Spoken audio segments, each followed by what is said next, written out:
রাজধানীর উত্তরায় র্যাব পরিচয়ে মোবাইল আর্থিক সেবা প্রতিষ্ঠান নগদের এক পরিবেশকের কাছ থেকে ১ কোটি ছিনতাইয়ের অভিযোগ উঠেছে। শনিবার সকালে উত্তরা ১৩ নম্বর সেক্টরের ১২ নম্বর সড়কে এ ঘটনা ঘটে। পুলিশ জানায়, নগদের পরিবেশক আব্দুল খালেক উত্তরা ১৩ নম্বর সেক্টরের একটি বাসায় থাকেন। সকালে ১ কোটি ৮ লাখ টাকা নিয়ে তিনি তার সঙ্গীদের সাথে দুটি মোটরসাইকেল যোগে নগদের অফিসে যাচ্ছিলেন। পথে একটি কালো রঙের মাইক্রোবাস তাদের গতিরোধ করে। মাইক্রোবাস থেকে র্যাবের পোশাক পরিহিত কয়েকজন নেমে এসে মোটরসাইকেলে থাকা ৩ জনকে সঙ্গে থাকা টাকাসহ জোরপূর্বক মাইক্রোবাসে উঠে নেয়। পরে টাকা কেড়ে নিয়ে তাদের উত্তরা ১৭ নম্বর সেক্টরে নামিয়ে দেয়। এই ঘটনায় জড়িতদের গ্রেফতারের চেষ্টা চলছে বলে জানিয়েছে পুলিশ। বগুড়ায় মেয়েকে বিয়ে দিতে রাজি না হওয়ায় তার বাবাকে পিটিয়ে ও ছুরিকাঘাত করে হত্যা করার অভিযোগ উঠেছে জেলা স্বেচ্ছাসেবক দলের সহ সাধারণ সম্পাদক জিতু ইসলাম ও তার সহকারীদের বিরুদ্ধে। এ ঘটনায় অভিযুক্ত জিতু সহ ৩ জনকে গ্রেফতার করেছে পুলিশ ও নিহতের স্বজনরা জানান, বগুড়া জেলা স্বেচ্ছাসেবক দলের সহ সাধারণ সম্পাদক জিতু বেশ কিছুদিন থেকে সাকিলের অপ্রাপ্তবয়স্ক মেয়েকে বিয়ের প্রস্তাব দিয়ে আসছিল। এতে রাজি না হওয়ায় সাকিলের সাথে বিরোধের সৃষ্টি হয় জিতুর। এর জেরে শনিবার সাকিলের বাড়িতে হামলা চালিয়ে তাকে মারপিট করে গুরুতর আহত অবস্থায় নদীর ঘাটে ফেলে রেখে যায়। পরে স্থানীয়রা তাকে উদ্ধার করে হাসপাতালে নিলে সন্ধ্যায় তার মৃত্যু হয়। এ ঘটনায় স্বেচ্ছাসেবক দলের কেন্দ্রীয় কমিটি জিতুকে দলীয় শৃঙ্খলা ভঙ্গের দায়ে অব্যাহতি দিয়েছে। পরিবেশ উপদেষ্টা সৈয়দা রেজওয়ানা হাসান বলেছেন, বিএনপির সাথে অন্তর্বর্তী সরকারের কোনো টানাপোড়েন নেই। একই সঙ্গে তিনি বলেছেন, লন্ডনে ডক্টর ইউনূস এবং তারেক রহমানের বৈঠক নিয়ে কোনো রাজনৈতিক দলের কিছু বলার থাকলে প্রধান উপদেষ্টার সাথে আলোচনা করতে পারেন। এখন রাজনৈতিক দলগুলো তার অবস্থান থেকে কথা বলবেন। রাজনৈতিক দলগুলো প্রধান উপদেষ্টার ব্যাপারে যদি কোনো কথা বলেন, এটা প্রধান উপদেষ্টার সাথেই ওনারা নিশ্চয়ই কথা বলবেন। আপনি রাজনীতি বলেন, নির্বাচনী বলেন, গণতন্ত্রই বলেন আর সংস্কারই বলেন, প্রত্যেকটাই ডায়ালগের মাধ্যমে আগাতে হবে। আমি সেই জন্য ডায়ালগটা হচ্ছে এটাকেই একটা সুসংবাদ মনে করি। ঈদুল আজহার ছুটিতে দীর্ঘ ১০ দিন পর খুলেছে প্রশাসনের প্রাণকেন্দ্র সচিবালয়। কর্মস্থলে ফিরছেন কর্মকর্তা কর্মচারীরা। সেখানে আছেন স্পেশাল করেসপন্ডেন্ট রকুন উদ্দিন, যুক্ত হচ্ছে তার সঙ্গে। রকুন, একটা দীর্ঘ ছুটি পরে আজ প্রথম কর্মদিবস, সচিবালয়ের কর্মব্যস্ততা কেমন দেখছেন?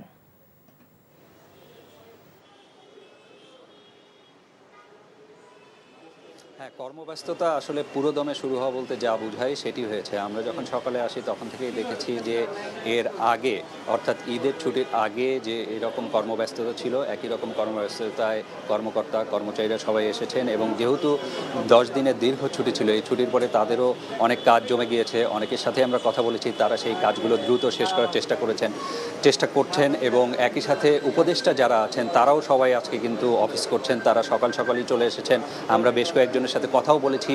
আর এই মুহূর্তে স্বরাষ্ট্র মন্ত্রণালয়ে আইন শৃঙ্খলা রক্ষা সংক্রান্ত কোর কমিটির একটি বৈঠক হচ্ছে, সেখানেও আসলে উপদেষ্টারা অংশ নিয়েছেন। সেই কোর কমিটির সদস্যদের মধ্যে স্বরাষ্ট্র উপদেষ্টা নিজে তো আছেনই, এছাড়া পরিবেশ বিষয়ক উপদেষ্টা, স্থানীয় সরকার উপদেষ্টা আছেন, এছাড়া আইন শৃঙ্খলা রক্ষাকারী বাহিনীর যে বিভিন্ন প্রধান যারা আছেন তারাও কিন্তু এই বৈঠকে অংশ নিয়েছেন এবং সেই বৈঠকটি এখনও চলছে। আর এর আগে আমরা সড়ক পরিবহন বিষয়ক উপদেষ্টার সাথে কথা বলেছিলাম ঈদ যাত্রা নিয়ে। তিনি আমাদেরকে যেটি জানিয়েছিলেন যে রোজার ঈদের আগে যেহেতু ছুটিটা বেশি ছিল, এই জন্য মানুষের ঈদ যাত্রাটা স্বস্তিদায়ক ছিল। এবার আসলে 2 দিন ছুটি থাকায় স্বস্তিদায়ক রোজার ঈদের মতো হয়নি, তবে তার দাবি যে অতটা খারাপও হয়নি। এছাড়া সড়কে ফিটনেসবিহীন গাড়ি মাঝে মাঝে হয়তো নষ্ট হয়ে গিয়েছে বিভিন্ন জায়গায়, সেই কারণেও যানজট হয়েছে। অর্থাৎ ঈদ যাত্রা, অর্থাৎ শুরু যেটা ছিল সেটি স্বস্তিদায়ক খুব একটা হয়নি বলে তিনি নিজেও স্বীকার করেছেন। তবে ঈদের ফিরতি যে যাত্রা, অর্থাৎ মানুষজন যখন ফিরে এসেছেন সেই যাত্রা স্বস্তির হয়েছে বলে তিনি জানিয়েছেন আমাদের। একই সাথে তার কাছে আরেকটি বিষয় জানতে চেয়েছিলাম, যেহেতু তিনি বিদ্যুৎ ও জ্বালানি বিষয়ক উপদেষ্টাও, আমরা জানতে চেয়েছিলাম গরম পড়েছে প্রচণ্ড, সামনের দিনে লোডশেডিং মোকাবেলায় সরকারের আসলে পরিকল্পনা কি। তিনি আমাদেরকে যেটি জানিয়েছেন যে লোডশেডিং মোকাবেলায় এখন তেল ভিত্তিক যে বিদ্যুৎ কেন্দ্রগুলো আছে সেটি আসলে চালানো হচ্ছে না। তারা প্রস্তুতি নিয়ে রেখেছেন যদি গরম আরও বেশি বাড়ে, তারা আসলে লোডশেডিং মোকাবেলায় তেলভিত্তিক বিদ্যুৎ কেন্দ্রগুলো পুরোদমে চালানো শুরু করবেন। সব কিছু মিলিয়ে যদি বলি, সচিবালয়ে কর্মব্যস্ততা পুরোদমে শুরু হয়েছে। উপদেষ্টারা অফিস করছেন, বিভিন্ন মন্ত্রণালয় এবং বিভাগের কর্মকর্তারা এসেছেন, কর্মচারীরা এসেছেন এবং তারা পুরোদমে অফিস শুরু করেছেন। কাকলি। দর্শক, জানছিলাম ছুটি শেষে সচিবালয়ের কর্মচাঞ্চল্যের খবর। রংপুরের বেগম রোকেয়া বিশ্ববিদ্যালয়ের ছাত্র আবু সাইদ হত্যা ও মানবতাবিরোধী অপরাধের মামলায় ট্রাইব্যুনালে হাজির করা হয়েছে এসআই আমির হোসেন সহ 4 জনকে। সকাল 10টার পর তাদের কারাগার থেকে এই মামলায় ট্রাইব্যুনালে হাজির করা হয়। এ মামলায় আরও হাজির করা হয়েছে কনস্টেবল সুজন চন্দ্র রায়, ছাত্রলীগ নেতা শফিকুল ইসলাম ও ইমরান হোসেনকে। যদিও এই মামলায় তদন্ত শেষ করতে না পারায় এরই মধ্যে আবেদন করেছে প্রসিকিউশন। বিচারপতি গোলাম মর্তুজা মজুমদারের নেতৃত্বাধীন 3 সদস্যের ট্রাইব্যুনালে এর উপর শুনানি হবে। এর আগে গাজীপুরের কোনাবাড়ী থানার পাশে কলেজ ছাত্র হৃদয়কে গুলি করে হত্যা মামলায় কোনাবাড়ী থানার সাবেক ভারপ্রাপ্ত কর্মকর্তা KM Ashraf Uddin, constable Shafiqul Islam, constable আকরাম হোসেন, কনস্টেবল ফাহিম ও কনস্টেবল মাহমুদুল হাসান সজীবকে ট্রাইব্যুনালে হাজির করা হয়েছে। অন্যদিকে যাত্রাবাড়ি এলাকায় একটি হত্যা মামলায় পুলিশের সহকারী কমিশনার তানজিল আহমেদ ও সাবেক ওসি আবুল হাসানকেও ট্রাইব্যুনালে হাজির করা হয়েছে। ঢাকা দক্ষিণ সিটি কর্পোরেশনের মেয়র হিসেবে ইশরাক হোসেনকে শপথ পড়ানোর দাবিতে রোববারও নগর ভবন অবরোধ করে কর্মসূচি পালন করছে আন্দোলনকারীরা। সেই কর্মসূচিতে যোগ দিয়ে নগর ভবন অবরোধ চালিয়ে যেতে তার সমর্থকদের নির্দেশনা দিয়েছেন ইশরাক। সেখানে আন্দোলনের খবর জানতে এখন সরাসরি যুক্ত হচ্ছে আমাদের সহকর্মী শফি মাহমুদ সাগরের সাথে। সাগর, কখন থেকে এই অবরোধ কর্মসূচি শুরু হয়েছে এবং একটা দীর্ঘ ছুটির পর যেহেতু আজকে প্রথম কর্মদিবস, সেবা বঞ্চিত নগরবাসী কি বলছেন? কাকলি, ঈদুল আজহার দীর্ঘ 10 দিন ছুটি শেষে আজ প্রথম কর্মদিবস। আর এই প্রথম কর্মদিবসের থেকে সকাল থেকে আসলে এই রাজধানীর নগর ভবন সেটিকে অবরুদ্ধ করে বিএনপির নেতা ইশরাকের সমর্থকরা তারা সেখানে গণ অবস্থান কর্মসূচি তারা নিয়ে সেখানে অবস্থান করছেন। এবং একটু আগেই সেখানে বিএনপি নেতা ইশরাক কথা বলেছেন এবং তিনি জানিয়েছেন যে আদালতের রায় অনুযায়ী তাকেই যে শপথ পড়ানোর কথা ছিল সেটি অতি দ্রুত বাস্তবায়ন না করলে এবং যতদিন পর্যন্ত না এই ব্যবস্থা নেওয়া হবে ততদিন পর্যন্ত তাদের নেতা কর্মীরা তারা এই নগর ভবনে এখানে তারা অবস্থান কর্মসূচি তারা চালিয়ে যাবেন। এবং তিনি যদিও এটিও বলেছেন যে নাগরিকদের যে সকল জরুরি সেবা রয়েছে সে সকল সেবা চালু থাকবে, অর্থাৎ জন্ম নিবন্ধন কিংবা টিন সার্টিফিকেট এই সকল ব্যবস্থাগুলো চালু থাকার কথা বলেছেন। কিন্তু যেহেতু এই নগর ভবনের কর্মকর্তাদের একাংশ তারাও এই আন্দোলনের সঙ্গে সম্পৃক্ত রয়েছেন, তাই আসলে কতটুকু নাগরিক সেবা এখন পাওয়া যাবে সেটি কিছুটা সন্দেহ রয়েছে। আর একই সাথে অনেক দিন পর যখন আসলে আজকে এই আজ প্রথম কর্মদিবস হিসেবে যখন রয়েছে, অর্থাৎ অনেক দিন যাবত ধরে কোনো কর্ম ছিল না, সেক্ষেত্রে অনেক কাজই কিন্তু মানুষের বাকি পড়ে রয়েছে। তাই বলাই যায় যে সে সকল কর্ম এই আন্দোলন চালিয়ে গেলে সে সকল নাগরিকদের আসলে এই সকল কাজকর্ম সেগুলো পেতে আসলে বেশ ভালোই সমস্যা হবে। এবং একই সাথে তারা দাবি জানিয়েছেন যে যেহেতু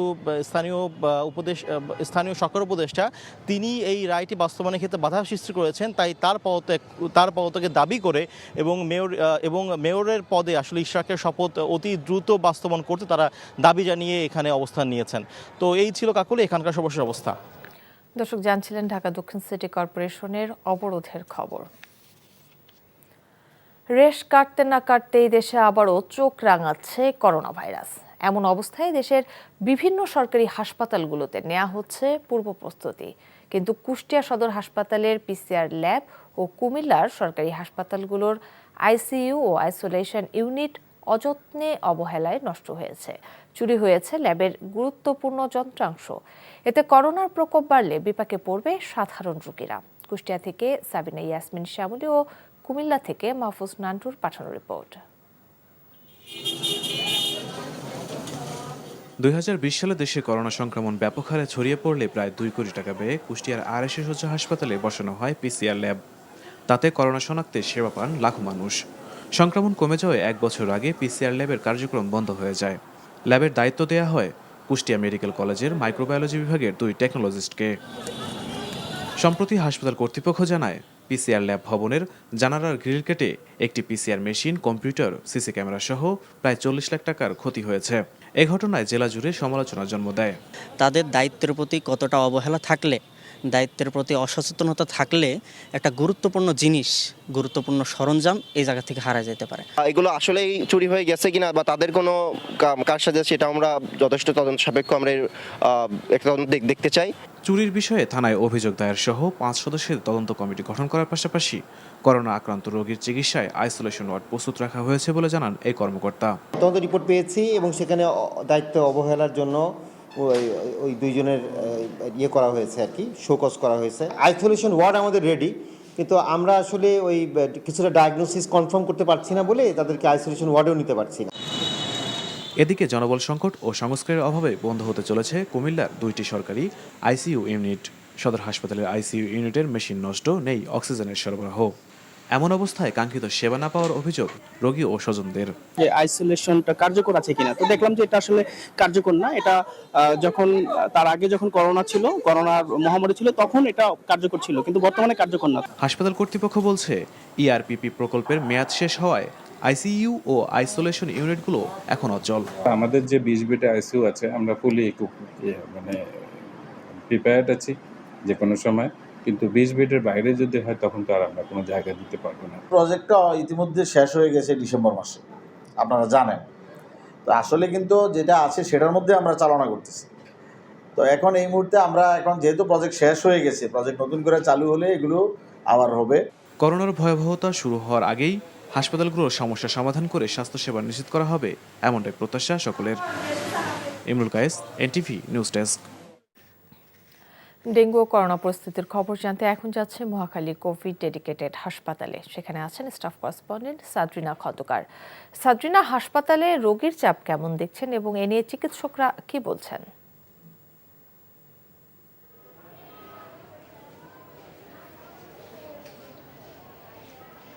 কাকলি, আমি এই মুহূর্তে আছি মহাখালী ডিএনসিসি হাসপাতালে। এখানে কিন্তু দেখা যাচ্ছে যে বর্ষাকাল শুরু হওয়ার সাথে সাথে ডেঙ্গু রোগীর প্রকোপ বেড়েছে। চিকিৎসকরা বলছে তারা আগে থেকেই ভেবে রেখেছিল যে এই সময়টা ডেঙ্গু রোগীর প্রকোপ বাড়বে। সেই অনুযায়ী তারা দেখছে যে এই 24 ঘন্টার মধ্যে কিন্তু 10 জন ডেঙ্গু আক্রান্ত রোগী এখানে ভর্তি হয়েছে এবং করোনারও প্রকোপ কিন্তু চলতি মাসে এর মধ্যে 104 জন করোনা উপসর্গ নিয়ে ভর্তি হয়েছে এবং এই 24 ঘন্টার মধ্যে কিন্তু 14 জন করোনার রোগী এখানে ভর্তি হয়েছে। এবার ডাক্তাররা বলছে যে এবারের করোনার উপসর্গ কিন্তু ডেঙ্গু রোগের যে উপসর্গ রয়েছে তার সাথে কিন্তু মিল আছে, মানে আগে যে করোনার উপসর্গ ছিল তা থেকে এবারের করোনার উপসর্গ কিছুটা ভিন্ন। তাই তারা কিন্তু আমাদেরকে এবং বাইরে যারা চলাফেরা করছে এবং করোনা উপসর্গর এলাকায় যারা আছে তাদেরকে কিন্তু কঠোরভাবে, সবাইকেই মূলত কঠোরভাবে মাস্ক ব্যবহারের নির্দেশ দিয়েছে।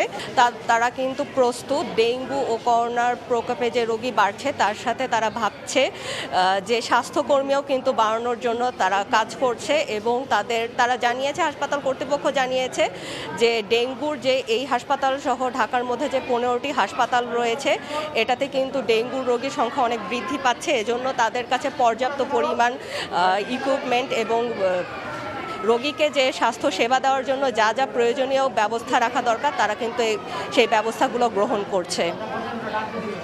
কাকলি, এই ছিল আমার কাছে ডেঙ্গু এবং করোনা পরিস্থিতি নিয়ে সর্বশেষ তথ্য। সাদরিনা, আপনাকে অসংখ্য ধন্যবাদ। দর্শক, জানছিলাম রাজধানীর ডেঙ্গু ও করোনা পরিস্থিতির খবর।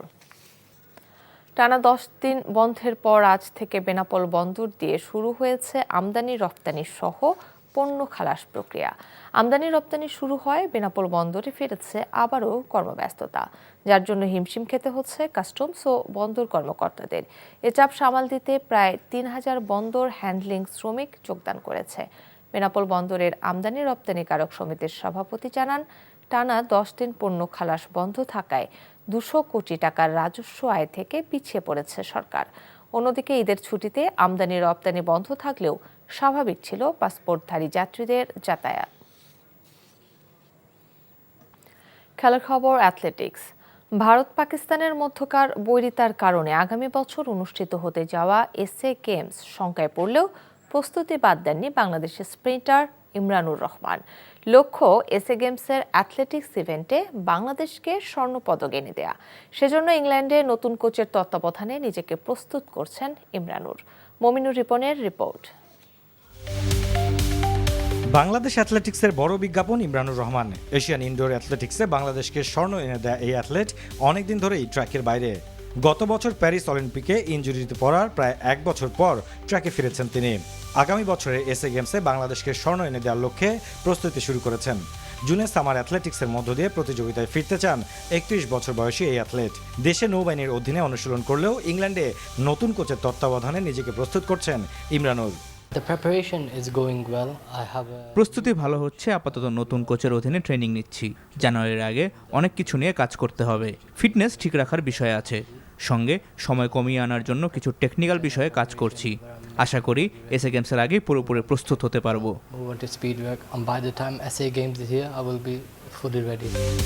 এসএ গেমসের স্বর্ণ জয়ের স্বপ্নে ফেডারেশনের কেন্দ্রীয় বিন্দুতে আছেন ইমরানুর। তবে নতুন করে অ্যাথলেট তৈরিতে কাজ করতে চায় এই ক্রীড়া সংগঠনটি। শুধু ইমরানুর রহমান তো আছে আমাদের সবচেয়ে সেরা অ্যাথলেট, তার ব্যাপারটা তো আমাদের দেখতেই হবে। পাশাপাশি তার সঙ্গে যে আরও কয়েকজন অ্যাথলেট আছে যারা যেমন ইন্টারন্যাশনাল প্লেস করেছে, ভালো করেছে, তাদের জন্যই সব কিছু মিলিয়ে কিন্তু আমরা অলরেডি প্রশিক্ষণ ক্যাম্প আরম্ভ করেছি। আর্মি স্টেডিয়ামে আমাদের প্রশিক্ষণ ক্যাম্প চলতেছে। আগামী বছরের জানুয়ারিতে পাকিস্তানে শুরু হওয়ার কথা এসএ গেমসের। প্রতিবেশী দুই দেশের সংঘাতের কারণে শঙ্কা থাকলেও প্রস্তুতিতে কোনো ঘাটতি রাখতে চান না ইমরানুর। Mominur Ripon, NTV news, Dhaka. আষাঢ়ের প্রথম দিন আজ বাংলা একাডেমির নজরুল মঞ্চে বর্ণাঢ্য আয়োজনে বরণ করে নেওয়া হলো বর্ষাকে। প্রতি বছরের মতো এবছরও দেখো পান্থকুঞ্জ জেগে আছে, একটি বৃক্ষ হত্যা হলে লড়াই হবে তোমার সাথে প্রতিপাদ্য নিয়ে বর্ষা ঋতুকে বরণ করে নিতে বর্ষা উৎসব আয়োজন করে বাংলাদেশ উদীচী শিল্পী গোষ্ঠী। এ সময় উন্নয়নের নামে চলমান প্রাণ প্রকৃতি ধ্বংসের প্রক্রিয়া বন্ধের দাবি জানানো হয়। আবির আহমেদের রিপোর্ট।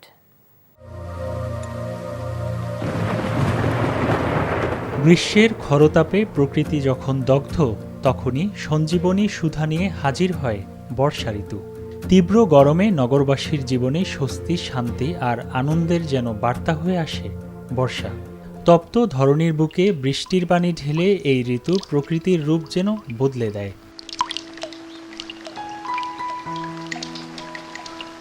বর্ষা ঋতুকে স্বাগত জানাতে নজরুল মঞ্চে এই বর্ষা বন্দনা। দেখো পান্থকুঞ্জ জেগে আছে, হত্যা হলে একটি বৃক্ষ, লড়াই হবে তোমার সাথে প্রতিপাদ্য নিয়ে বর্ষা ঋতুকে বরণ করে নিতে বর্ষা উৎসব আয়োজন করে বাংলাদেশ উদীচী শিল্পী গোষ্ঠী। কৃষক ও শ্রমজীবী মানুষের জীবিকা ও প্রাণ প্রকৃতি সুরক্ষার আহ্বান নিয়ে এই আয়োজন করা হয়। প্রকৃতি দিনের পর দিন ধ্বংস হচ্ছে না, ধ্বংস করা হচ্ছে। এই অনুষ্ঠানের মধ্য দিয়ে আমরা যেমনভাবে আমাদের প্রকৃতির বন্দনা করব, বর্ষাকে আহ্বান জানাবো, ঠিক তেমনিভাবে আমাদের এখানে যে জীববৈচিত্র্য, আমাদের এখানে যে পরিবেশ প্রকৃতি, তার বিরুদ্ধে যে আগ্রাসী তৎপরতা, তার বিরুদ্ধে আমরা সোচ্চার প্রতিবাদ জানাবো। গান, কবিতা আর নাচে অংশ নেন শিল্পী ও বরেন্দ্র ব্যক্তিত্বরা। বাংলার ঋতু বৈচিত্র্যের সাথে একাত্ম হয়ে এই ঋতুকে বরণ করে নিতে বিভিন্ন বয়সী মানুষ ছুটে আসেন বাংলা একাডেমিতে। বড় একটা জায়গা জুড়ে বর্ষার বিচরণ। এই বর্ষাকালের মধ্য দিয়ে আমাদেরকে মনের ভিতর একটা সুন্দর আবহাওয়া তৈরি করে। বর্ষার এই প্রথম সকালে গান করতে এসেছি, সবাইকে একসঙ্গে দেখছি, ভালো লাগছে।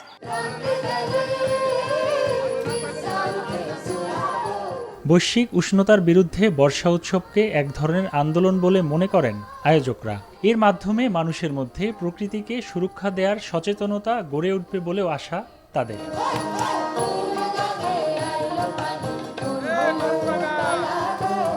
আবির আহমেদ, এনটিভি নিউজ, ঢাকা।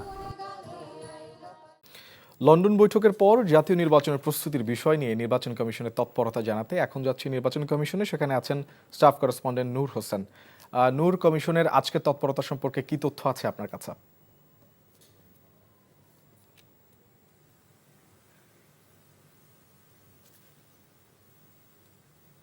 এবং প্রথম কর্মদিবসেই প্রধান নির্বাচন কমিশনার সহ অন্যান্য নির্বাচন কমিশনার যারা রয়েছেন তারা সবাই অফিসে এসেছেন এবং তারা প্রধান নির্বাচন কমিশনার সহ নির্বাচন কমিশনের যে কর্মচারীরা রয়েছেন তাদের সবার সঙ্গে মত বিনিময় করেছেন।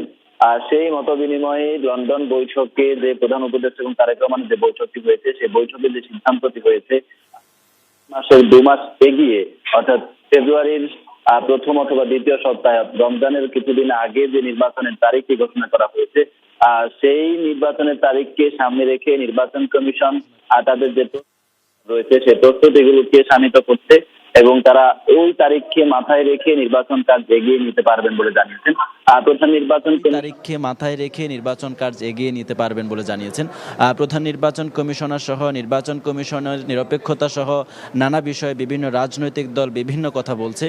তারা বলছেন যে প্রধান নির্বাচন কমিশনার সহ নির্বাচন কমিশন একটি দলের পক্ষ নিয়ে কাজ করছেন। এ সমস্ত অভিযোগের বিষয়ে তিনি তাদের যে কর্মকর্তা রয়েছেন তাদের সঙ্গে কথা বলেছেন। তিনি বলেছেন যে নির্বাচন কমিশন আইন অনুযায়ী কাজ করবেন এবং কোনো অবস্থাতে নির্বাচন কমিশন নিরপেক্ষতা ক্ষুণ্ণ হয় এমন কোনো কাজ করবেন না। অর্থাৎ তিনি এই শব্দটি বলেছেন যে রেফারি নিরপেক্ষ ভূমিকা পালন করবে নির্বাচনের সময় এবং তার নিরপেক্ষ ভূমিকার মধ্য দিয়েই আগামী জাতীয় যে নির্বাচনটি হবে সংসদ নির্বাচনটি হবে সেটি অত্যন্ত সুষ্ঠু নির্বাচন হবে এবং সে লক্ষ্যে তাদের যে প্রস্তুতির ব্যাপার রয়েছে সেই প্রস্তুতিগুলো তারা সম্পন্ন করছেন এবং দ্রুততম সময়ের মধ্যে জামাত সহ নতুন যে রাজনৈতিক দলগুলো রয়েছে যারা এখনও নিবন্ধন এবং প্রতীক ফিরে পাননি তাদের প্রতীক এবং নিবন্ধন দেওয়ার যে আনুষ্ঠানিকতা বা পরিকল্পনা রয়েছে সেগুলো তারা সম্পন্ন করবেন। এরপরেই বিভিন্ন আসন ভিত্তিক যে ভোটার তালিকা সহ সব কিছু সম্পন্ন করেই নির্বাচনের দিকে এগোবেন। প্রধান নির্বাচন কমিশনার একটু পরেই গণমাধ্যম কর্মীদের সঙ্গে কথা বলবেন এবং সেখানে আমরা আরও বিস্তারিত জানতে পারবো আজকে আসলে কী কী বিষয়ে তারা আলোচনা করেছেন এবং সিদ্ধান্ত গ্রহণ করেছেন। শোভন। দর্শক, আমরা জানছিলাম নির্বাচন কমিশনের খবরাখবর। রংপুরের বেগম রোকেয়া বিশ্ববিদ্যালয়ের ছাত্র আবু সাইদ হত্যা মামলার তদন্ত প্রতিবেদন 14 জুলাই দাখিলের নির্দেশ দিয়েছে আন্তর্জাতিক অপরাধ ট্রাইব্যুনাল। এছাড়া গাজীপুরের কোনাবাড়িতে কলেজ ছাত্র হৃদয়কে গুলি করে হত্যা এবং যাত্রাবাড়িতে হত্যা মামলায় তদন্ত প্রতিবেদন 17 আগস্ট দাখিলের নির্দেশ দিয়েছে ট্রাইব্যুনাল। এর আগে সকাল 10টায় রংপুরের বেগম রোকেয়া বিশ্ববিদ্যালয়ের ছাত্র আবু সাইদ হত্যা মামলায় ট্রাইব্যুনালে হাজির করা হয় এসআই আমির হোসেন, কনস্টেবল সুজন চন্দ্র রায়, ছাত্রলীগ নেতা শফিকুল ইসলাম ও ইমরান হোসেনকে। এরপর বিচারপতি গোলাম মুর্তুজা মজুমদারের নেতৃত্বাধীন 3 সদস্যের ট্রাইব্যুনালে এর উপর শুনানি হয়। এদিকে গাজীপুরের কোনাবাড়ি থানার পাশে কলেজ ছাত্র হৃদয়কে গুলি করে হত্যা মামলায় কোনাবাড়ি থানার সাবেক ওসি KM আশরাফ উদ্দিন সহ 5 জনকে ট্রাইব্যুনালে হাজির করা হয়। অন্যদিকে যাত্রাবাড়ি এলাকায় একটি হত্যা মামলায় পুলিশের সহকারী কমিশনার তানজিল আহমেদ ও সাবেক ওসি আবুল হাসানকেও ট্রাইব্যুনালে হাজির করা হয় এবং ওই 2 মামলার শুনানি অনুষ্ঠিত হয়।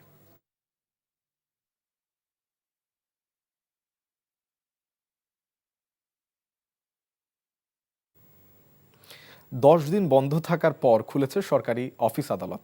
ঢাকা ফিরেছে চিরচেনা রূপে। রাজধানীর শাহবাগ এলাকায় আছেন স্টাফ করেসপন্ডেন্ট শফি মাহমুদ সাগর। আমরা চলে যাচ্ছি তার কাছে। সাগর, দীর্ঘদিন পর এই যে অফিস আদালত খুলেছে, রাজধানীর কর্মব্যস্ততা কেমন দেখছেন?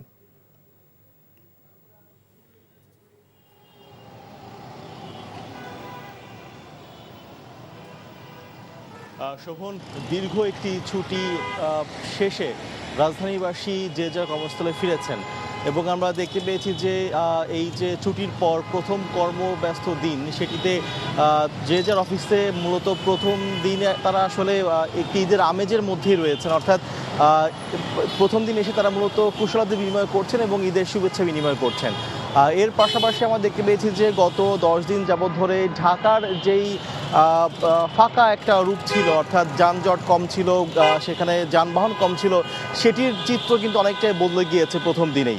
যদিও আজকে অতটা জ্যাম নেই, কিন্তু দেখতে পাচ্ছি যে গণপরিবহন এবং প্রাইভেট কারের সংখ্যা সেটি গত 10 দিনের তুলনায় অনেকটাই বেশি এবং গত এই ছুটিতে ঢাকাবাসী যেমন স্বস্তি নিয়ে ঢাকায় চলাচল করছিলেন, বলা যায় যে ঈদের ছুটি শেষে সেই স্বস্তি এবং স্বাচ্ছন্দ্য সেটিতে আসলে ছেদ পড়েছে। অর্থাৎ ঢাকা সেই চিরচেনা রূপে ফিরে গিয়েছে। এখন থেকে আসলে আগের মতো করেই যানজট আমরা দেখতে পাবো। আমরা দেখতে পেয়েছি যে ব্যাংক পাড়াগুলো, সরকারি অফিস কিংবা বেসরকারি অফিসগুলোতে সেখানেও তাদের যে নিয়মিত কর্মকাণ্ড সেটি শুরু হয়েছে এবং তারা যেটি বলছেন যে এই একটি দীর্ঘ ছুটি শেষে তারা পুনরায় কাজে যোগ দিয়েছেন এবং এই ছুটির তাদের আসলে অনেকটাই তাদের মন সতেজ হয়েছে বা চাঙ্গা হয়েছে। তারা দ্বিগুণ উৎসাহে আরও কাজে মনোযোগ দিতে পারবেন। এবং একই সাথে আমরা দেখতে পেয়েছি যে যেহেতু এখনও ঈদের ছুটি শেষে স্কুল কলেজ সবগুলো খোলেনি, তাই শিক্ষা প্রতিষ্ঠানের সেই প্রতিষ্ঠানগুলোতে চাপ না থাকায় রাস্তায় যানজট কিছুটা কম রয়েছে। তবে আগামী 2-1 দিনের মধ্যেই হয়তোবা আমরা ঢাকার যেই প্রতিদিনকার চিত্র যে সকাল থেকেই কর্মব্যস্ত রাজধানী সেটি দেখতে পাবো। তো প্রথম দিনের কর্মব্যস্ত দিন নিয়ে এই ছিল সবশেষ। শোভন। দর্শক, সহকর্মী শফি মাহমুদ সাগর জানাচ্ছিলেন কর্মব্যস্ত রাজধানী খবরাখবর। ডেঙ্গু ও করোনা আক্রান্তের সংখ্যা পর্যায়ক্রমে বাড়ছে বলে জানিয়েছেন ঢাকা উত্তর সিটি কর্পোরেশনের কোভিড ডেডিকেটেড হাসপাতালের পরিচালক তানভীর আহমেদ। রাজধানীর মহাখালীতে কোভিড ডেডিকেটেড হাসপাতালে করোনা ভাইরাসে আক্রান্ত রোগী ভর্তি আছেন 14 জন, আর ডেঙ্গু আক্রান্ত রোগী ভর্তি 10 জন। তবে করোনার উপসর্গ নিয়ে পরীক্ষা করাতে আসা মানুষের ভিড় বাড়ছে। হাসপাতাল কর্তৃপক্ষ জানায় করোনার এবারের উপসর্গ আলাদা ধরনের, তাই রোগীদের সেবা প্রদানে আইসিইউ সহ নিরবিচ্ছিন্ন অক্সিজেন সরবরাহের ব্যবস্থা করা হয়েছে। ডেঙ্গু রোগের প্রকোপও বাড়ছে বলে জানান চিকিৎসকরা। প্রচণ্ড জ্বর, গলা ব্যথা ও হাঁচি কাশিতে রোগীরা আক্রান্ত হয়ে ভিড় করছেন ডেঙ্গুর আলামত পরীক্ষায়।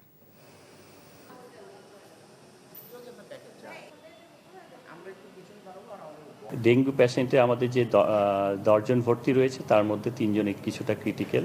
ধারণা করছি যে বৃষ্টির পরে সাধারণত ডেঙ্গুর প্রকোপটা বৃদ্ধি পায়। খুব সম্ভব জুলাই থেকে এটা সংখ্যাটা অনেক বাড়বে। কোভিডের পেশেন্ট 14 জন ভর্তি রয়েছে। এই 14 জন পেশেন্টের মধ্যে আবার 3 জনের অক্সিজেন দিতে হচ্ছে। ফিভার কিন্তু খুবই কমন, সবারই থাকে, আগেও তাই ছিল। ফিভারটা ভেরি কমন, কফও থাকে, বাট কিছু কিছু পেশেন্টের ক্ষেত্রে কাশি পাওয়া যাচ্ছে না, তাদের শরীরে প্রচণ্ড ব্যথা হয় এবং জয়েন্ট পেনও হয়। এটা একটা নিউ, আগেতেও ছিল, বডি এক তো খুবই সবসময়ই ছিল, বাট দিস টাইম একটু মনে হয় মোর প্রমিনেন্ট মনে হচ্ছে। আদালতের রায় অনুযায়ী ঢাকা দক্ষিণ সিটি কর্পোরেশনের মেয়র হিসেবে শপথ না পড়ানো পর্যন্ত নগর ভবনে বিরতিহীনভাবে অবস্থান কর্মসূচি চলবে বলে জানিয়েছেন বিএনপি নেতা মোহাম্মদ ইশরাক হোসেন। সকালে ঢাকা দক্ষিণ সিটি কর্পোরেশনের নগর ভবনে অনুসারীদের অবস্থান কর্মসূচিতে যোগ দিয়ে তিনি কথা বলেন। উন্নয়ন কর্মকাণ্ড পরিচালনা করা কর্মকর্তারা অফিস করতে পারবেন না জানিয়ে তিনি বলেন, জন্ম নিবন্ধন সনদ সহ দৈনন্দিন জরুরি সেবা চালু থাকবে। ভবিষ্যতে সরকারের বিরুদ্ধে আইন ও সংবিধান লঙ্ঘন করার অভিযোগ উঠবে দাবি করে ইশরাক হোসেন সরকারকে দ্রুত এই বিষয়ে সমাধান করার আহ্বান জানান। এদিকে প্রধান ফটক তালাবদ্ধ করে নগর ভবন অবরুদ্ধ করে রাখার ফলে নাগরিক সেবা থেকে বঞ্চিত হয়ে বিপাকে পড়ছেন নগরবাসী।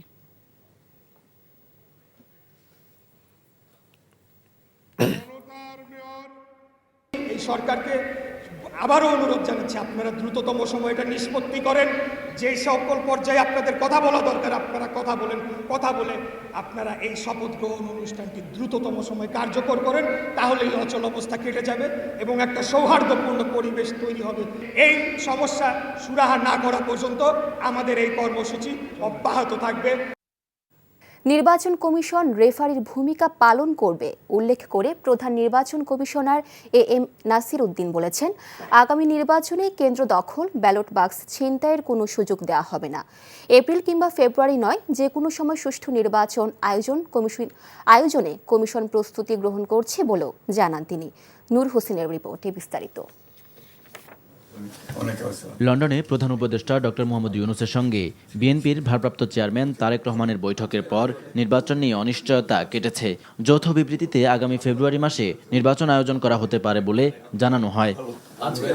ঈদের ছুটি শেষে প্রথম কর্মদিবসে নির্বাচন কমিশনের কর্মকর্তাদের সঙ্গে মতবিনিময় শেষে সাংবাদিকদের প্রধান নির্বাচন কমিশনার বলেন, দিনক্ষণ চূড়ান্ত না হলেও সুষ্ঠু নির্বাচন আয়োজনে বদ্ধপরিকর নির্বাচন কমিশন। পথের থেকে ভোটারকে তাড়াইয়া দেবে যাতে না আসতে পারে ভোটের কেন্দ্রে, তারপরে ভোটের বাক্স লুট করে নিয়ে যাবে, জোর করে ভোটের বাক্স ভর্তি করে দিবে।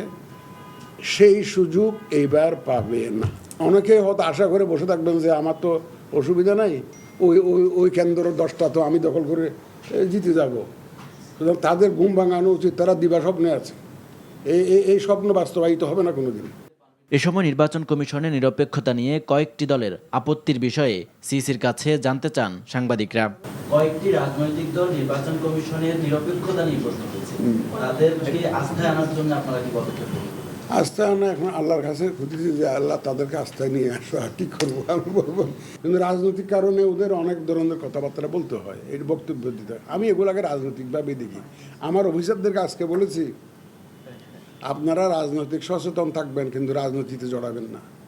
কোনো দলের প্রতি পক্ষপাতিত্ব না করে নির্বাচন কমিশনের কর্মকর্তা কর্মচারীদের আইন অনুযায়ী কাজ করার নির্দেশনা দেওয়া হয়েছে বলেও জানান সিইসি। নূর হোসেন, এনটিভি নিউজ, ঢাকা।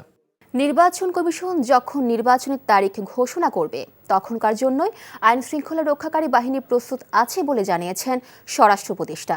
আর সংলাপে যে কোনো সমস্যা সমাধান উল্লেখ করে লন্ডনে বৈঠক নিয়ে কোনো রাজনৈতিক দলের কিছু বলার থাকলে প্রধান উপদেষ্টার আলোচনার পরামর্শ দিয়েছেন পরিবেশ বিষয়ক উপদেষ্টা সৈয়দা রিজওয়ানা হাসান। ঈদের দীর্ঘ ছুটি শেষে প্রথম কর্মদিবসে সচিবালয়ে এসব বলেন তারা। রিপোর্ট করছেন রকুনউদ্দিন। কোরবানি ঈদের ছুটি শুরু হয়েছিল 5 জুন। টানা 10 দিনের ছুটি শেষে রোববার খুলেছে সরকারি বেসরকারি সব অফিস। কর্মচঞ্চল প্রশাসনের প্রাণকেন্দ্র সচিবালয়। সকাল সকাল বেশিরভাগ বিভাগ আর দপ্তরের কর্মকর্তা কর্মচারীরা চলে এসেছিলেন প্রায় সব উপদেষ্টাই। ঈদ শুভেচ্ছা বিনিময়ের পাশাপাশি অংশ নেন একের পর এক বৈঠকে। এর ফাঁকেই কথা বলেন গণমাধ্যমের সাথেও। ঈদ যাত্রা বলবো না যে একদম ওই যে রমজানের মতো নির্বিঘ্ন হয়েছে, বাট ওভারঅল এটা আর কি যে ঠিক ছিল। এখনও তো 15,000 মেগাওয়াট, 15,000-এর বেশি। তো আমাদের প্রস্তুতি আছে। আমরা আরও একটু হয়তো ব্যয়বহুল ওই যে তেলের মেশিনগুলো চালাতে হবে। তাহলে আমরা ওই যে 16, 17, 18 যদি যায় তখন আমরা করবো আর কি। আইন শৃঙ্খলা সংক্রান্ত কোর কমিটির বৈঠকের পর স্বরাষ্ট্র উপদেষ্টা বলেন, নির্বাচনের জন্য প্রস্তুত আইন শৃঙ্খলা রক্ষাকারী বাহিনী। কথা বলেন ভারতের পুশির নিয়েও। হাই কমিশনার আছে ইন্ডিয়া, সেও আমাদের অফিসেও আসছিল, তার সাথেও আমাদের কথা হয়েছে। আমরা বলছি যদি আমাদের দেশের নাগরিক যদি ইন্ডিয়ায় থেকে থাকে তাহলে আমরা প্রপার চ্যানেলে পাঠাও, আমরা নিব। কিন্তু তাদের এই জঙ্গলের ভিতরে ফেলায় যাওয়া, নদীর উপরে ফেলায় দেওয়া, একটা লেকের উপরে ফেলায় যাওয়া, এটা কিন্তু কোনো সভ্য দেশের কিন্তু হওয়া উচিত না। নির্বাচনের ডেটটা তো ফিক্স করবে নির্বাচন কমিশন। ওনারা যেই সময় ফিক্স করবে আমরা মনে হয় আমাদের আইন শৃঙ্খলা বাহিনী ওই সময় তারা প্রস্তুত। আর পরিবেশ বিষয়ক উপদেষ্টার কাছে সাংবাদিকদের প্রশ্ন ছিল সাম্প্রতিক রাজনীতি নিয়ে। জবাবে বলেন, লন্ডনের বৈঠকের পর পরিস্থিতি এখন বেশ স্বস্তিকর। আমার কাছে পরিস্থিতিটা বেশ স্বস্তিকর মনে হচ্ছে। হ্যাঁ, আর এখন রাজনৈতিক দলগুলো তার অবস্থান থেকে কথা বলবেন। রাজনৈতিক দলগুলো প্রধান উপদেষ্টার ব্যাপারে যদি কোনো কথা বলেন, এটা প্রধান উপদেষ্টার সাথেই ওনারা নিশ্চয়ই কথা বলবেন। রাজনীতি বলেন, নির্বাচনী বলেন, গণতন্ত্রই বলেন আর সংস্কারই বলেন, প্রত্যেকটাই ডায়ালগের মাধ্যমে আগাতে হবে। আমি সেই জন্য ডায়ালগটা হচ্ছে এটাকেই একটা সুসংবাদ মনে করি। এবছর 91,36,000 পশু কোরবানি হয়েছে ও দেশের বাইরে থেকে কোনো পশু আসেনি বলে জানিয়েছেন মৎস্য ও প্রাণী সম্পদ উপদেষ্টা। রকুনউদ্দিন, এনটিভি নিউজ, ঢাকা। কয়েকদিন ধরে রাজধানী সহ সারা দেশে করোনা ভাইরাস ও ডেঙ্গুর প্রকোপ বাড়ছে। সবশেষ 24 ঘন্টায় করোনা ভাইরাসে 14 জন আর ডেঙ্গুতে আক্রান্ত হয়েছেন 10 জন। ডিএনসিসি ডেডিকেটেড হাসপাতাল কর্তৃপক্ষ বলছে, হাসপাতালে প্রতিদিন 80 থেকে 100 জনের নমুনা সংগ্রহ করে কোভিড পরীক্ষা করা হচ্ছে। অক্সিজেন এবং পর্যাপ্ত কিট সহ প্রয়োজনীয় কোনো উপকরণের সংকট নেই বলেও জানিয়েছে হাসপাতাল কর্তৃপক্ষ। সাতরিনা খন্দকারের রিপোর্ট। প্রতি বছর বর্ষা এলে দেশে ডেঙ্গু সংক্রমণের হার বেড়ে যায়। ডেঙ্গুর সাথে একই সময়ে এবার বাড়ছে কোভিড সংক্রমণও। চলতি বছরের মে মাসে দেশে করোনার নতুন ধরন XFG-XFC-তে আক্রান্ত রোগী শনাক্ত হয়েছে, যা শক্তিশালী ওমিক্রনের JN1 ভেরিয়েন্টের নতুন ধারা। রাজধানীর মহাখালীর ডিএনসিসি ডেডিকেটেড কোভিড-19 হাসপাতালে চলছে করোনা ও ডেঙ্গু আক্রান্তদের চিকিৎসা। প্রচন্ড জ্বর ছিল, নাপা খাওয়াইলে 2 ঘন্টা পরে একটু জ্বর কমে। আজকে 2 দিন ধরে জ্বর আর পা ব্যথা। প্রচন্ড জ্বর ব্যথা, কোনো কমতির দিকে নেই। ডেঙ্গু ও করোনা চোখ রাঙালেও জনগণকে আতঙ্কিত না হয়ে সচেতন হওয়ার পরামর্শ দিয়েছেন হাসপাতালটির পরিচালক। ডেঙ্গু পেশেন্টে আমাদের যে 10 জন ভর্তি রয়েছে তার মধ্যে 3 জন কিছুটা ক্রিটিক্যাল। আমরা ধারণা করছি যে বৃষ্টির পরে সাধারণত ডেঙ্গুর প্রকোপটা বৃদ্ধি পায়। খুব সম্ভব জুলাই থেকে এটা সংখ্যাটা অনেক বাড়বে। কোভিডের পেশেন্ট 14 জন ভর্তি রয়েছে। এই 14 জন পেশেন্টের মধ্যে আবার 3 জনের অক্সিজেন দিতে হচ্ছে। সাদরিনা খন্দকার, এনটিভি নিউজ, ঢাকা। এদিকে দেশে আবারও চোখ রাঙাচ্ছে করোনা ভাইরাস। এমন অবস্থায় দেশের বিভিন্ন সরকারি হাসপাতালে নেওয়া হচ্ছে পূর্ব প্রস্তুতি, কিন্তু কুষ্টিয়া সদর হাসপাতালের পিসিআর ল্যাব ও কুমিল্লা সরকারি হাসপাতালগুলোর আইসিইউ ও আইসোলেশন ইউনিট অযত্নে অবহেলায় নষ্ট হয়েছে। চুরি হয়েছে ল্যাবের গুরুত্বপূর্ণ যন্ত্রাংশ। এতে করোনার প্রকোপ বাড়লে বিপাকে পড়বে সাধারণ রোগীরা। কুষ্টিয়া থেকে সাবিনা ইয়াসমিন শ্যামলী ও কুমিল্লা থেকে মাহফুজ নাড্ডুর পাঠানো রিপোর্ট। 2020 সালে দেশে করোনা সংক্রমণ ব্যাপক হারে ছড়িয়ে পড়লে প্রায় 2 কোটি টাকা ব্যয়ে কুষ্টিয়ার আরএসএ শয্যা হাসপাতালে বসানো হয় পিসিআর ল্যাব। তাতে করোনা শনাক্তে সেবা পান লাখো মানুষ। সংক্রমণ কমে যাওয়ায় 1 বছর আগে পিসিআর ল্যাবের কার্যক্রম বন্ধ হয়ে যায়। ল্যাবের দায়িত্ব দেওয়া হয় কুষ্টিয়া মেডিকেল কলেজের মাইক্রোবায়োলজি বিভাগের 2 টেকনোলজিস্টকে। সম্প্রতি হাসপাতাল কর্তৃপক্ষ জানায় পিসিআর ল্যাব ভবনের জানালার গ্রিল কেটে একটি PCR machine, computer, CC camera চুরি সহ প্রায় 40 লাখ টাকার ক্ষতি হয়েছে। এই ঘটনা জেলা জুড়ে সমালোচনার জন্ম দেয়। তাদের দায়িত্বের প্রতি কতটা অবহেলা থাকলে, দায়িত্বের প্রতি অসচেতনতা থাকলে একটা গুরুত্বপূর্ণ জিনিস, গুরুত্বপূর্ণ সরঞ্জাম এই জায়গা থেকে হারা যেতে পারে। এগুলো আসলেই চুরি হয়ে গেছে কিনা বা তাদের কোনো কারসাজি সেটা আমরা যথেষ্ট তদন্ত সাপেক্ষ আমরা একটা তদন্ত দেখতে চাই। চুরির বিষয়ে থানায় অভিযোগ দায়ের সহ 5 সদস্যের তদন্ত কমিটি গঠন করার পাশাপাশি করোনা আক্রান্ত রোগীর চিকিৎসায় আইসোলেশন ওয়ার্ড প্রস্তুত রাখা হয়েছে বলে জানান এই কর্মকর্তা। তদন্ত রিপোর্ট পেয়েছি এবং সেখানে দায়িত্ব অবহেলার জন্য ওই দুইজনের করা হয়েছে আর কি, শোকজ করা হয়েছে। আইসোলেশন ওয়ার্ড আমাদের রেডি, কিন্তু আমরা আসলে ওই কিছুটা ডায়াগনোসিস কনফার্ম করতে পারছি না বলে তাদেরকে আইসোলেশন ওয়ার্ডেও নিতে পারছি না। এদিকে জনবল সংকট ও সংস্কারের অভাবে বন্ধ হতে চলেছে কুমিল্লার 2টি সরকারি আইসিইউ ইউনিট। সদর হাসপাতালের আইসিইউ ইউনিটের মেশিন নষ্ট, নেই অক্সিজেনের সরবরাহ। এমন অবস্থায় কাঙ্ক্ষিত সেবা না পাওয়ার অভিযোগ রোগী ও স্বজনদের। যে আইসোলেশনটা কার্যকর আছে কিনা, তো দেখলাম যে এটা আসলে কার্যকর না। এটা যখন তার আগে যখন করোনা ছিল, করোনার মহামারী ছিল, তখন এটা কার্যকর ছিল, কিন্তু বর্তমানে কার্যকর না। হাসপাতাল কর্তৃপক্ষ বলছে ইআরপিপি প্রকল্পের মেয়াদ শেষ হওয়ায় আইসিইউ ও আইসোলেশন ইউনিটগুলো এখন অচল। আমাদের যে 20 বেডের আইসিইউ আছে, আমরা ফুলি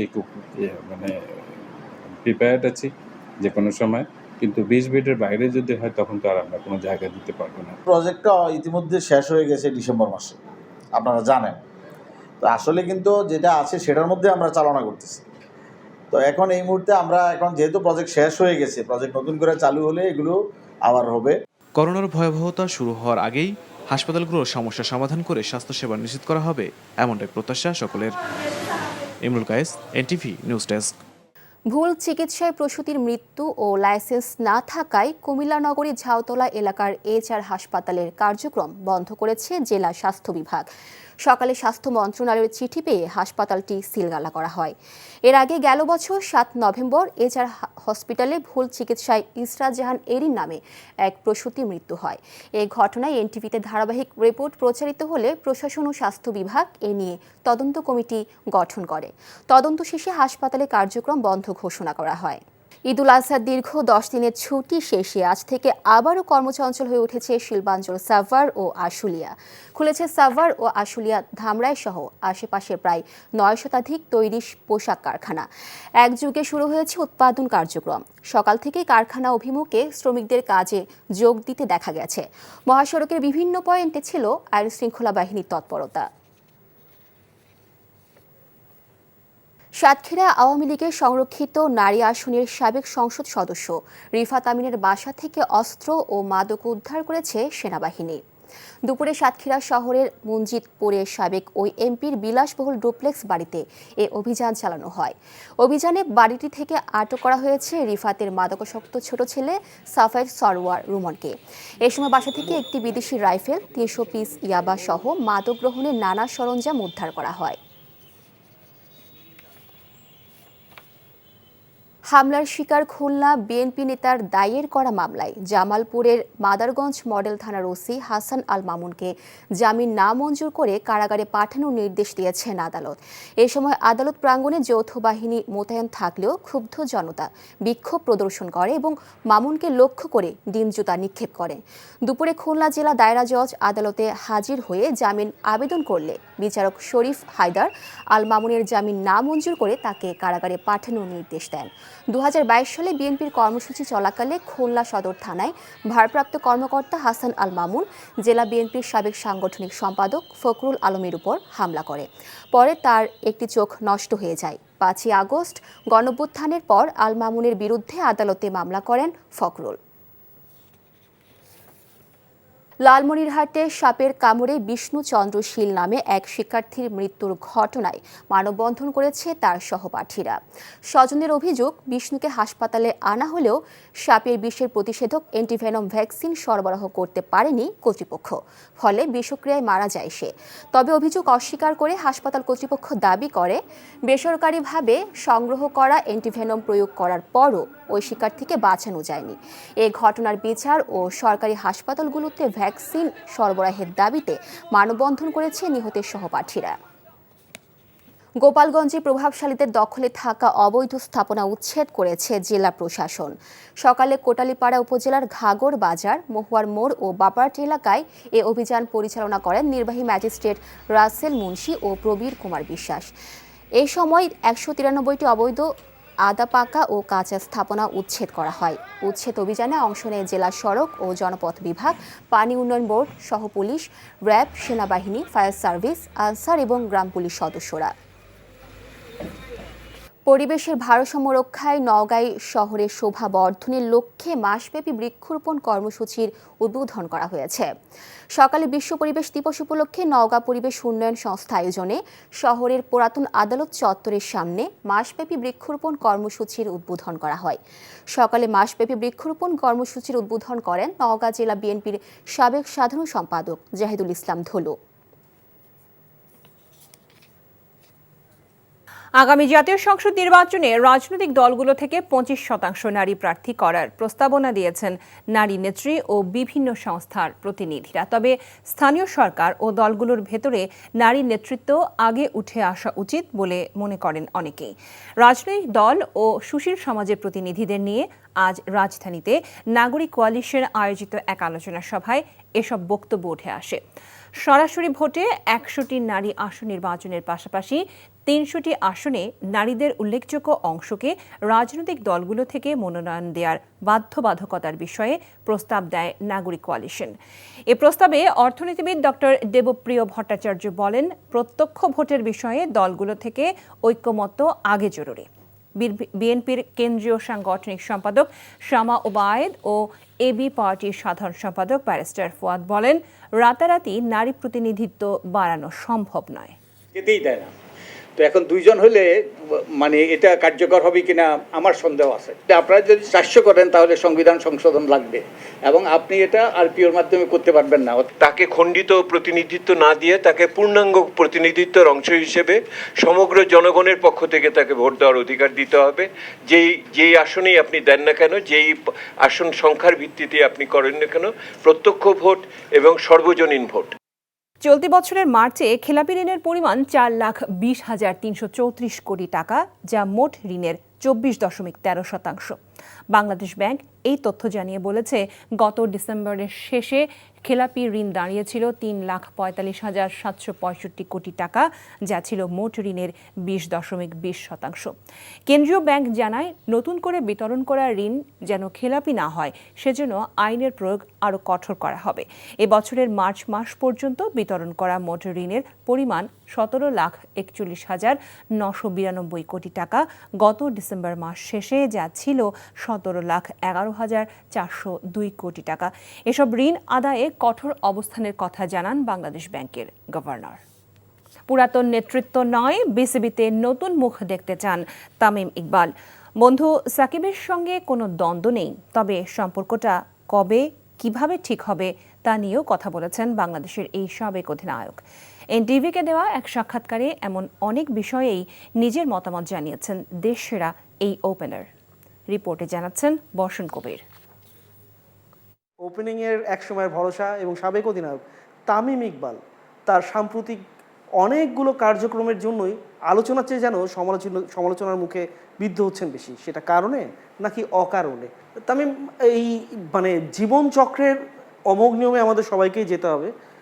শেষ ডাকে, কিন্তু এই যে ক্লোজ কলে ডাক থেকে ফেরত আসা, মানে এই দৃশ্যটা আপনি কি মানুষ চোখে মাঝে মাঝে এখনো মেমোরাইজ করেন? হ্যাঁ, ব্ল্যাকলিস্ট তো হয় সবারই। বসে বসে যখন বাসায় চিন্তা করি তখন তো অবশ্যই একটু ভয় লাগে।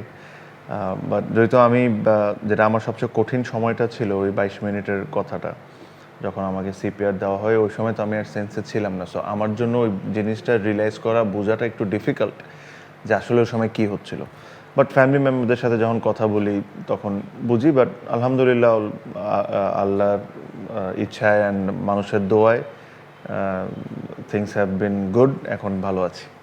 আপনি যাকে মিন করে আসলে ওই জিনিসটা এসেছিল সাকিব আল হাসানের ব্যাপারে, তার সঙ্গে তো আপনার সম্পর্ক খুব অসাধারণ, মানে একসময় ছিল, এখনো অসাধারণ অন্য টোনে যদি আমি বলি আর কি, একটু ফান মুডে যদি বলি সেটা যেভাবে আপনারা আমার is there any chance that in coming days, কারণ সময় তো অনেক চেঞ্জ হয়, মানে আপনাদের মধ্যে সেই বন্ধুত্বের সম্পর্ক হয়তো বা বাংলাদেশ ক্রিকেট এখন একটা ফ্যান্টাসি পর্যায়ে চলে গেছে, মানে এটা রিবিল্ডিং প্রসেসটা কি আসলে কি কখনো সম্ভব? দেখেন, whenever it's me and him involved in anything, এটা একটা টপিক হয়ে যায় ডিসকাশনের জন্য আনফর্চুনেটলি। বাট না, দেখেন, we are very good friends. তারপরে